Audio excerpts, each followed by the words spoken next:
Hiya BookTube, Bill Ruttenberg here with the Ruttenberg Library.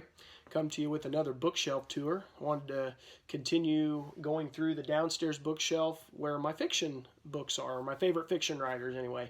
And I'd had a request to go through these shelves, and so I wanted to fulfill that request. So without further ado, here's the top shelf of the right bookshelf. And I'm actually going to back up a couple books because over this direction I've got all John Grisham, and I figured I'd get them all in one video and then carry forward. So starting, I guess, in the middle shelf, first book is a John Jakes, and a lot of these are going to be John Jakes. John Jakes and Dan Brown, I think, are pretty much all, yeah, that's going to be all of the books here, John Jakes and Dan Brown. So this is his book, Charleston, and this takes a family from the Revolution through the Civil War in South Carolina, in Charleston, and shows all of the stuff that happened during that time period. Absolutely love it. I guess I need to show you the rest of this. End papers are really cool. They've got, you know, some maps of Charleston in South Carolina. This is from Dutton Books, and it is 2002.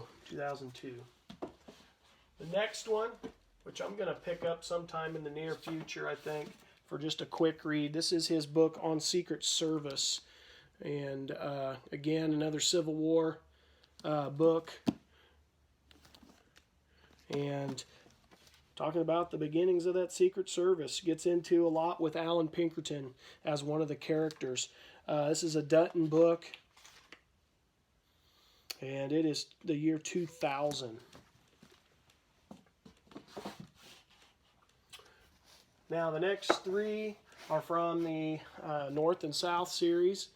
Excellent series of books, all about the Civil War. It takes the antebellum, the Civil War, and then the Reconstruction period is the, you know, how the three books go. Don't have a jacket, dust jacket for this one, but this is from Harcourt Brace Jonovich Publishers out of New York, and it is 1982. And of course, they made the famous TV series of North and South. It had Patrick Swayze in it and some other big name actors and actresses. It was one of the best or most viewed series in television history. So this one's Love and War. And then there's John Jakes. They call him the godfather of historical fiction. Let's see. And this is Harcourt Brace Jonovich Publishers out of New York, 1984 on this one. And you can see these are some fairly thick books. And then the last one in the series was Heaven and Hell. Heaven and Hell. And again, there's John Jakes.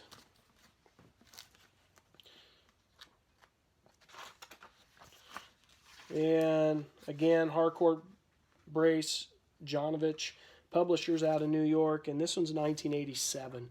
I thoroughly enjoyed this whole series. I thought it was wonderful. The next one was a single novel, and it's California Gold, and it's about a young man who comes into California right at the turn of the century, gets involved in you know, the beginnings of the automobile. There's some mining stuff. I think they talk about some mining stuff. They let's see, talks about politics in California, gets into the automobile, gets into the beginnings of Los Angeles, the railroad, maybe not mining, I can't remember. Been a while since I've seen it, but the movie business, pretty interesting. Random House out of New York, and it's 1989. The next Jakes book is Savannah, or A Gift for Mr. Lincoln. And of course, this is all talking about William Sherman coming across Georgia and in the town of Savannah, how it reacted and all that kind of stuff. From Dutton Books, 2004. All right, Now the next one is, the next several are from the Kent Family Chronicles. And I think 1, 2, 3, 4, 5, 6, 7. I have 7 of the 8 in hardback. I don't know where the 8th one went. I had it at one time, and I know I have the paperback version of it upstairs. But so we'll go through these volumes. These are from the 1970s. I won't say the title. Don't want to get myself in trouble. But this is from Nelson Doubleday from Garden City, New York, and it's 1974. And they made this series of books for the bicentennial, and they became, you know, bestsellers because of the bicentennial. A lot of other writers kind of copied that idea, and a lot of books were sold about you know, from historical fiction because of that bicentennial time frame. So this one's The Rebels, Volume 2, and it's Nelson Doubleday, Garden City, New York, and it is from 1975. And I love the artwork on these. I always like that. This is The Seekers. This is Volume 3.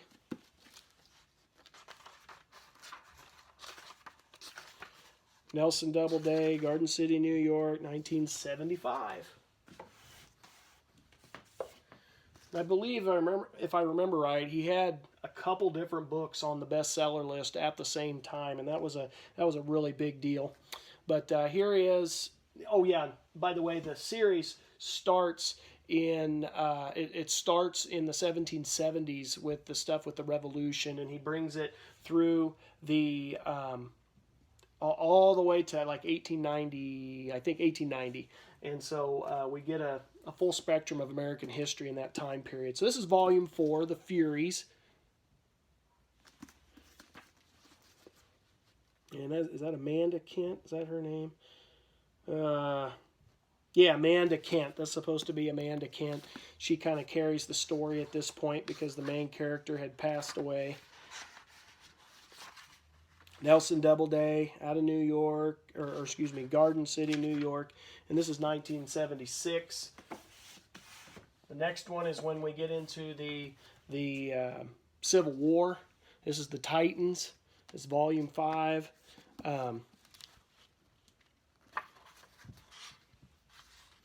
Nelson Doubleday, Garden City, New York, 1976. He, of course, gets into the, you know, he gets into the idea, are you going north or south? You know, where's your loyalties lie when he's talking about that. And that's a very interesting discussion in the book series. So I went from Volume 5 to Volume 7. So Volume 6 is the one that's not up there. So this is The Lawless. And so now we're starting to talk about the getting out west. And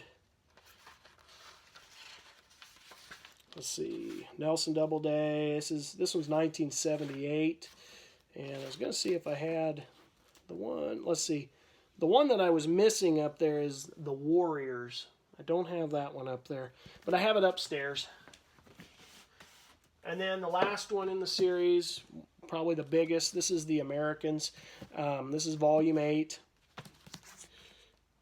And this is what brings it up to 1890. It starts talking about immigration, gets into the acting business. This is Nelson Doubleday as well, and this one's 1980. But this is a pretty awesome series. Here's another one by the last one on the shelf by John Jakes. This is Homeland, and I talked about this in the earlier video. This is the first book in this series, and where did it go? Oh yeah, and it goes with American Dreams. That's book 2. But this is kind of a thick one, but it's really, really good. Takes a German immigrant on his travels to America and then across America, trying to get to Chicago to work for his uncle, he's a beer brewer. This one's from Doubleday out of New York, and it is a 1993 book, 1993. But I love this series. I take the chapter in this book. I take the chapter when he's on the boat ride from Hamburg over to New York, and I take that chapter and we read that in my 6th grade class when we talk about immigration to the United States, because it just gives a great description of what the boat ride over was like. Of course, I have to abbreviate it a little, or is that the right word? I have to change a few words to make sure it's clean, because there's a couple words in the original that my sixth graders probably don't need to be reading. But so I take those out and I replace them to make it, keep the storyline. But that's a good story. The next four are by Dan Brown. This is Origin. It's one of his newer ones. I love the color of this book. I've mentioned that in some book tags. I absolutely love that blue. Great coloring on this. This is another Robert Langdon book, which, if you're familiar with the Da Vinci Code, Robert Langdon is the main character. So this is a double day out of New York, and it's 2017. The only thing I don't like about Dan Brown is he doesn't come out with a book every year or twice a year or whatever. You usually have to wait a few years for his book. I know he does a lot of research for his books, but anyway, I'm waiting on the next one is what I'm getting at. So Dan Brown's The Inferno, and that's another really cool cover. I always like his covers. I think they're really cool. And this book is all centered around Dante's Inferno, the whole storyline, and it's really cool. It's a Robert Langdon book as well. Let's see, Double Day out of New York, and it's 2013. And Robert Langdon, his character, he's a professor of symbology at Harvard, and so he's a really smart guy who seems to get himself in awkward situations quite often. So here's Dan Brown's The Lost Symbol. The Lost Symbol. And this one is, let's see, is this one with him also? Yep, this one's a Robert Langdon, and it's all centered in Washington, D.C., and around the Capitol and stuff like that. So this is Double Day out of New York, and it is 2009. And then probably the most famous of all of Dan Brown's books is the Da Vinci Code. And I thought that was a really good book. I thought my wife went on a trip to Italy that first year we got married, and she went on a college trip to Italy, and she was an art major and thought about getting into education and everything, and so she went to Italy and saw all this artwork and stuff. So as we was reading this book, she had actually seen a lot of the paintings. Once the story moves into Italy, she had seen a lot of the stuff and walked the streets and stuff that Dan Brown describes in the book, and she said he did an awesome job describing it because he was spot on with how everything looks as you're walking through the streets and stuff like that. So this is a Double Day out of New York, and this one was 2003. So anyway, and you might be wondering where the sequel to the Da Vinci Code, which was Angels and Demons, where is that book? Well, I am currently looking for the hardback. I lent that out and never got it back. So word to the wise, don't lend out your books if you are actually expecting to get them back. So anyway, this has been Bookshelf Tour. I hope you've enjoyed this. Have a great day, BookTube.